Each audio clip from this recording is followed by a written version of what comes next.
Replacing the circuit board of a watch window is easy and can be done with the right tools and instructions. Here are the steps to replacing circuit board in a watch window.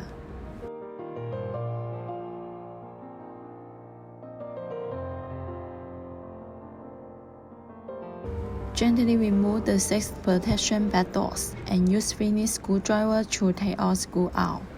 Pry it open with a tool, and the whole board will be completely removed. Put the board on a towel to prevent any parts from being scratched. Press and hold both ends of the 3 buttons and push it out forcefully. Take note of where each wire was connected, as you will need to reconnect the new circuit board in the same way. Plug the cords of the new circuit board into the slot, one by one according to the defective circuit board.